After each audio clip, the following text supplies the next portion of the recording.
How is it that 300 million people until today are mesmerized by the stand of a man who lived 1,400 years ago?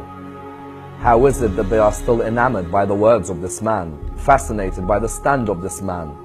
How is it that they take this man until today as their role model? Let me set the scene for you in order for us to understand who this man was. 570 AD, Arabian society is fueled with ignorance, with injustice, with tyranny, and with cruelty. This man's grandfather, by the name of Muhammad, rises in Arabia. He is able to alleviate all these forms of injustice. The cruelty is removed. The tyranny is now vanished.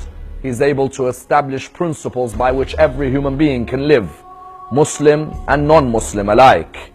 50 years after Muhammad's death, the same ignorance returns. The same injustice is now returned. It's fueled the whole Arabian state. Tyranny everywhere, cruelty everywhere. Racism is now part and parcel of that society. A man must stand. A man must ensure that his grandfather and his message do not die. A man ensures that his grandfather's message remains alive forever. This man is known as Hussein.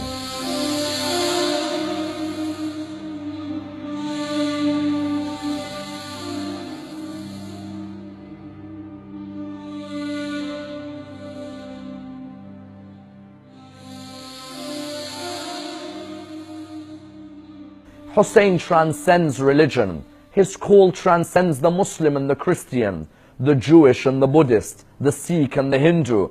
Even the atheist is invited towards this call until today.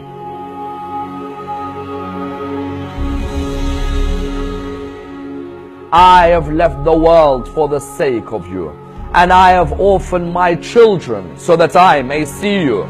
If they were to cut my body into pieces for you, I would lean for none other but you.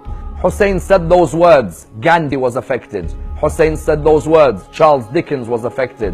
Hussein said those words, mystics were affected. Philosophers were intrigued. Theologians wondered, who is this personality who can come out with couplets which Rumi, Hafiz, Sa'di, Attar, Tabrizi would all be proud of?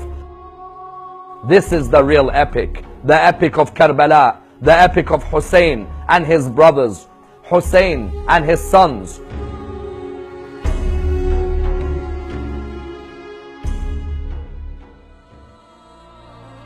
He looks towards his Lord while he lies on the ground. His words reverberate in the heart of every believer. Oh my Lord, what did I find when I lost you? And what did I lose when I found you? If they cut my body into 1,000 pieces, each piece would call out its love for you. That Hussein is the embodiment of patience. That Hussein is the embodiment of dignity. That Hussein is the embodiment of bravery. That Hussein is the embodiment of valor. Today ask yourself, how can you put Hussein in your life?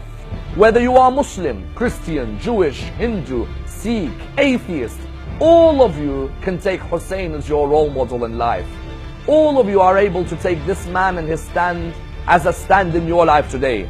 If I see oppression in the Middle East or oppression in Europe, if I see oppression in South America or North America or Australasia, I have to ensure that Hussein's cry is a cry against this oppression.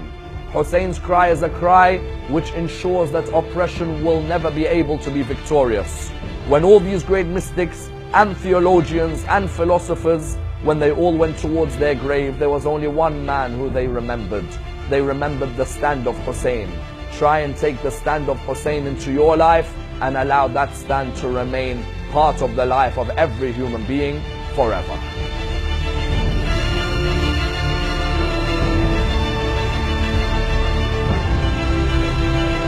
Human rights activists are raising the alarm of an increasing number of hate crimes. A new poll by the Associated Press says racial prejudice in the US has increased. The left because their house and everything else they cherish have been destroyed. Hate crimes in Sweden have seen a record rise, with cases jumping 14%. There is now a record number of 4,000 people who've lost everything. Then found dead in her jail cell 3 days with nowhere to go. Hussein stood up for truthfulness. He was a leader who sacrificed his life for truthfulness and honesty.